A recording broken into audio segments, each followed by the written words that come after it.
What's up, peeps? Last time I shared a bedroom makeover video, I had just wrapped up doing the primer, which you can see in this clip right here. And I also added some faux driftwood to the wall behind our bed, which you can also see in this clip right here. And today, you're all gonna get to see what happens when I just simply cannot stand a faux finish that I've installed. Plus, I'm gonna wrap up all of the paint in this space. Closet, walls, trim, you name it. And you're even gonna get a little sneaky peek at a brand new nightstand that I just finished. But there's a super long checklist to complete, so let's just get in there and get this thing started. My first step was to add the base paint color to the faux wood planks that I created on the wall behind the bed. Spoiler, this doesn't make it for very long, but you'll see that in a few minutes.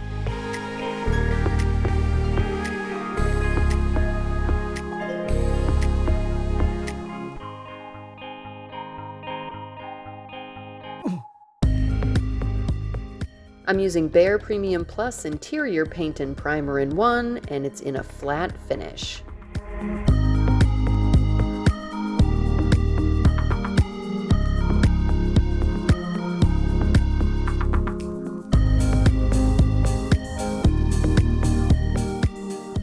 I tried to add highlights once everything dried. Even as I was doing it, this just didn't sit right with me, and I knew why. It was the wall texture. But I just wasn't ready to admit that to myself yet, so I forged on, wasting paint but having tons of fun with the experiment.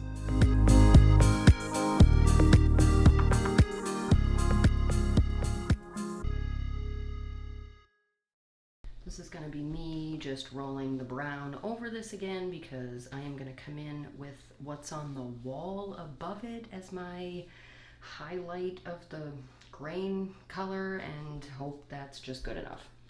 Because this looks like and I don't like it. I mean, sometimes, you know, this is what happens with faux, especially when you don't make a sample board, which I didn't do, and I probably should have done, but I didn't, so here I am now, unfortunately, redoing the wall, or at least half the wall. And at least I don't have much to do here. And it should roll over pretty nicely, and I don't care if I hit the wall above because, like I said, that's the color I'm going to use. Yeah, this isn't dry enough yet to do this, so okay, yeah, I'm just failing all over the place right now. Let's try down here.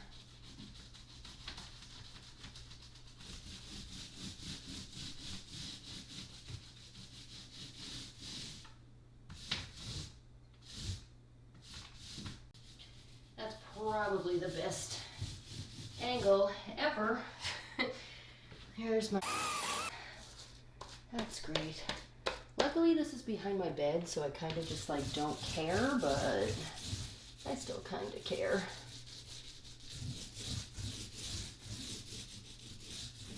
Probably what I should do is just roll over... No, that's just gonna look crappy. No.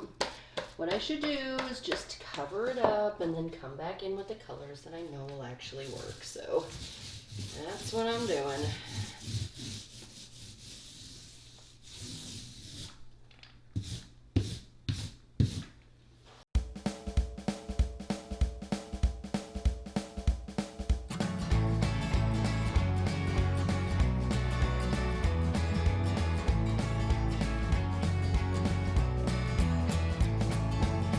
A cup of coffee in the morning, and I get the paper.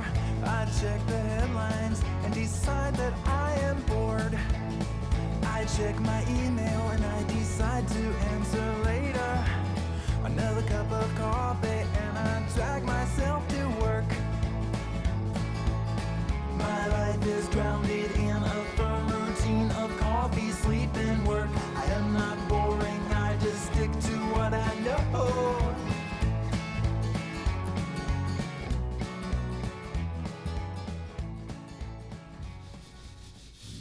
Okay, now that I'm done doing things twice, I will wait until that dries, and then I'm gonna come in with this color as my highlight color. I think it's gonna be closer to like bark and whatever, so yep.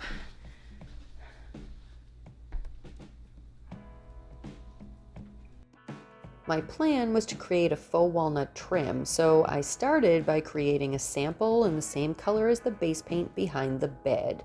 I loved how it turned out. At least something in here was going right. I laid down a base of green paint on all the trim. Painting the trim in green will help cancel out red undertones in the brown paint. That effect will be subtle because this is latex over latex, but there should be variations in the overall top coat of brown, and I'm hoping that that will sell the faux without having to do any glazing.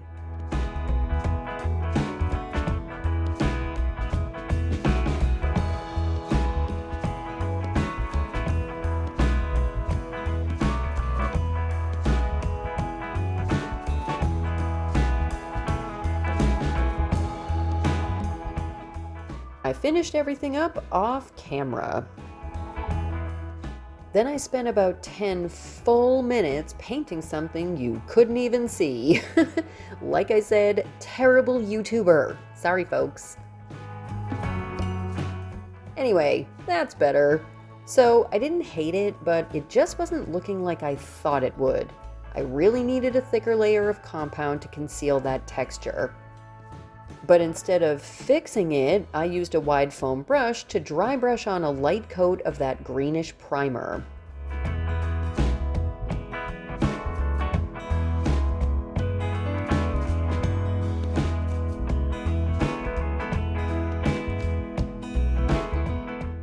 I custom mixed a second highlight shade and I used a chip brush to apply it.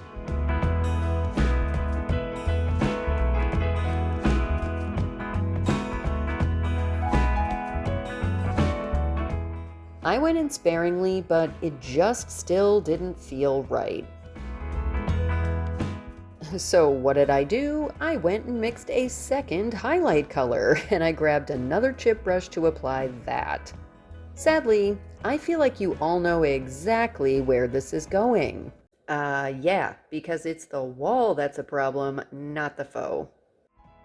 But I kept trying it anyway because, well, I don't know, I guess I either like the torture or I just have an issue with flexibility.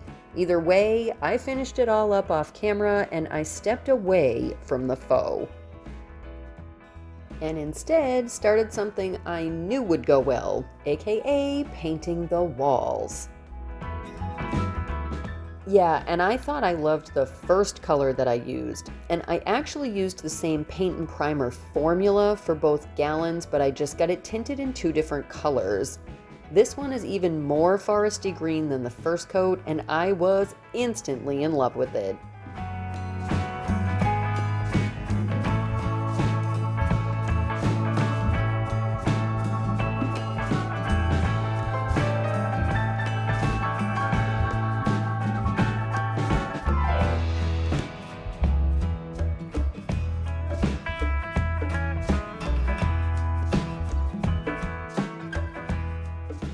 And yep, I'm using a teeny tiny roller again. These walls are so textured, I needed the nap and I didn't have a large one on hand. But it was cool, I got around the room just fine.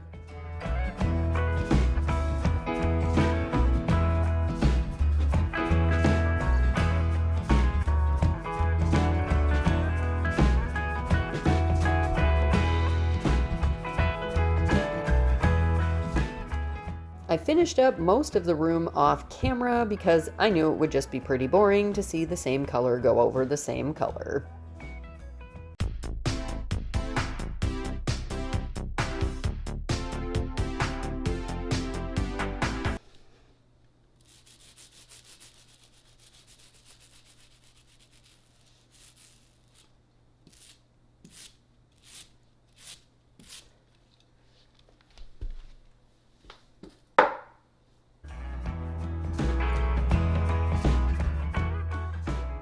In the morning, I started by vacuuming the dust off of all the trim in the entryway of the room. I sometimes call that the bedroom foyer. I hadn't moved our dressers in a while, and we live in basically a kitty litter box, better known as the Sonoran Desert, so there were a number of dust bunnies to eliminate.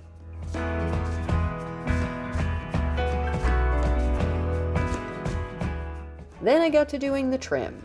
I'm using a very light coat of paint and I'm stretching it as far as I can before loading up the brush again. Like I said, I want lots of variation in the brown to mimic graining, so I'm using a floppy 1.5 inch putty and I am working super fast. Which meant I got a little sloppy at times. I used a 1-inch putty to touch up with evergreen fog, but that brush was also really floppy. That, plus the texture on the walls, plus trying to get a good angle for filming. Yeah, it was pretty challenging to control the paint, but I got it done and I moved around everywhere to do the exact same thing. Though if you've been here a while, you know that I like to add challenges onto my challenges, so I didn't see any need to get a different brush before touching up the rest of the space. I pushed through my self-created drama and I left everything to dry for the night. I've got a healthy number of things to finish up in here, but it's just a small punch list, so I'm really hoping to get everything done today. We're like this. I'm going to start with touching up the ceiling in the bedroom foyer and the bedroom itself.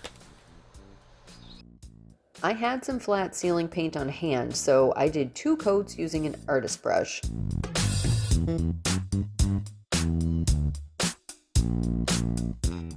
I went around the entire room just to make sure, but there really weren't too many spots.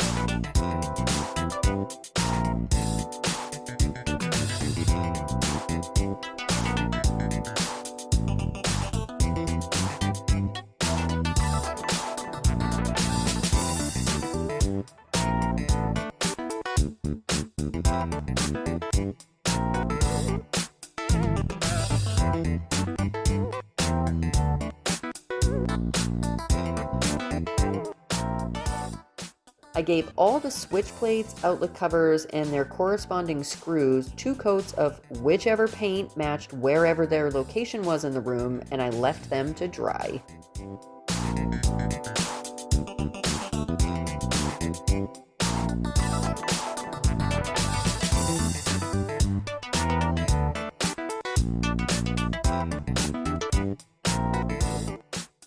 I wasn't sure if I could get away with leaving the edge of that trim white that's inside the closet, but nope. It's visible when the doors are open, so I knocked that out too.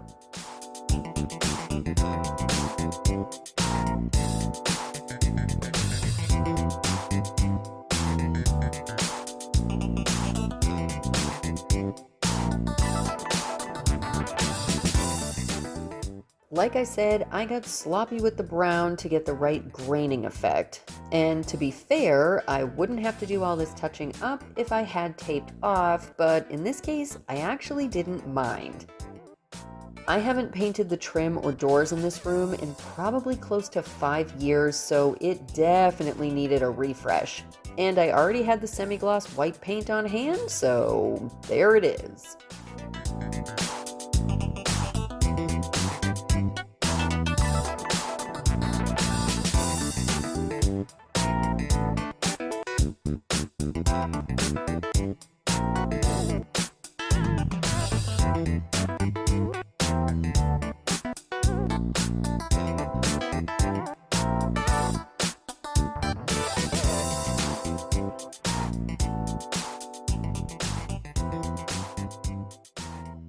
Please tell me I'm not the only one that does this.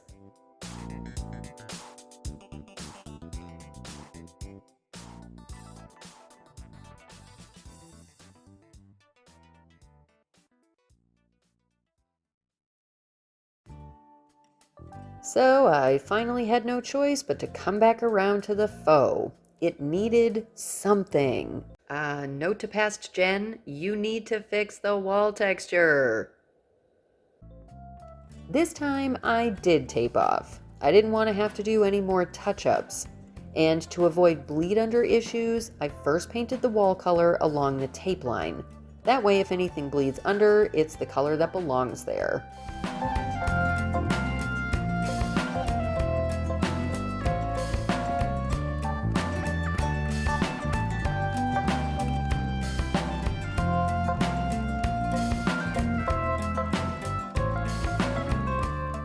Then I decided to do what I already knew would fail, and I relightened the faux with one last ditch color effort. This time I used a lighter mossy green and I rolled it on with a foam roller.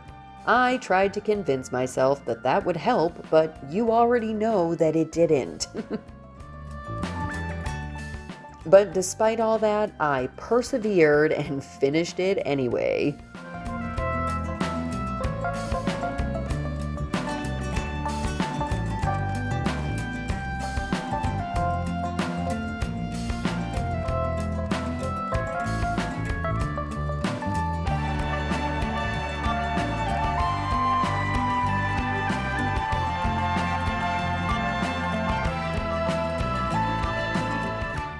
It got slightly better when I defined the planks, but even adding these faux separation lines just didn't fix the texture beneath.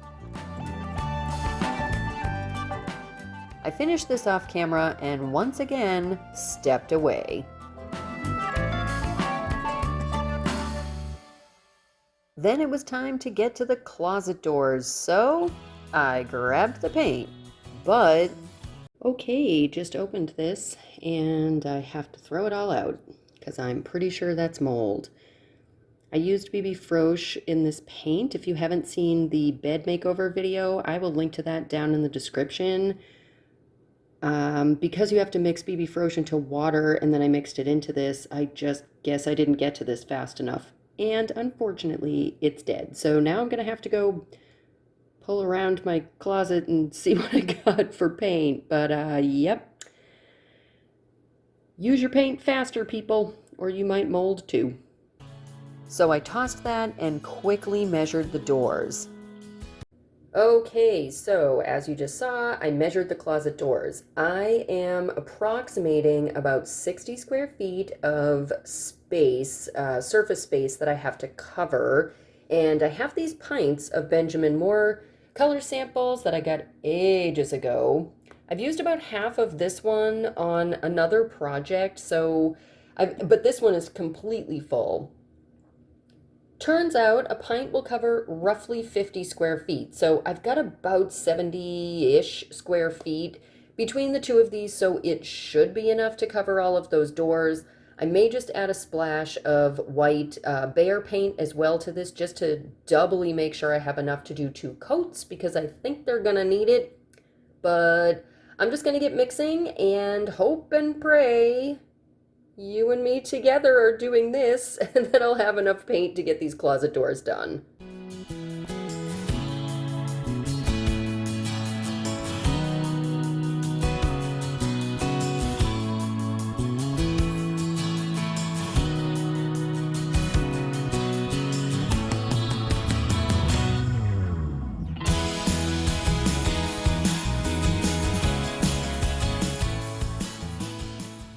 Then I was ready to get painting. This color is subtly tinted with the lightest hint of like peach blush. Oh, I really love it, and it went on like a dream. I love different paint brands for different things, but Benjamin Moore will forever be my very favorite wall and trim paint. It just applies so smooth and it stretches really far. The pigment is incredible. Even a color like this, a lighter color, I only needed 2 coats and it covered perfectly.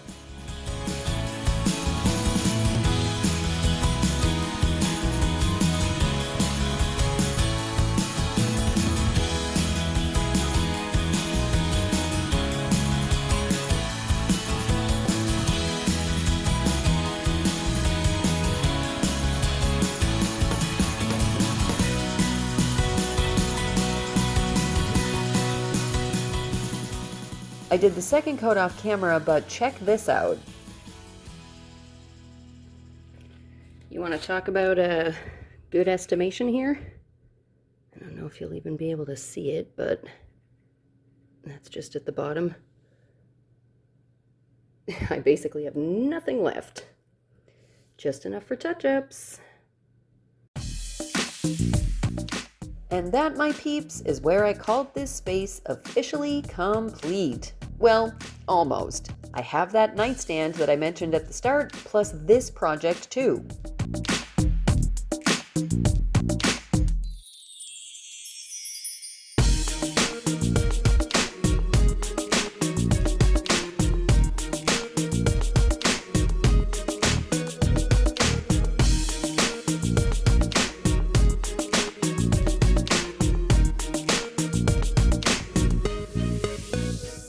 And I'm also looking for just the right lamp for me, as well as a bench for the foot of our bed and some art for above the headboard. But as far as big projects go, this room is finally the cave of our dreams.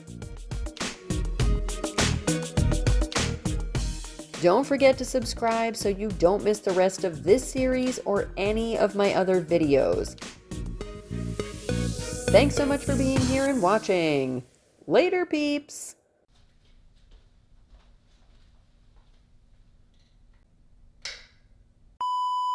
As you can see in this clip here. No. I am going to. That's a bummer too, because I really needed this color for all the trim in the room. You better be enough.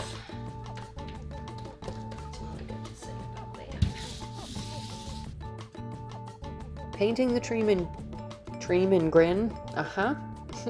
Hello. That'll do.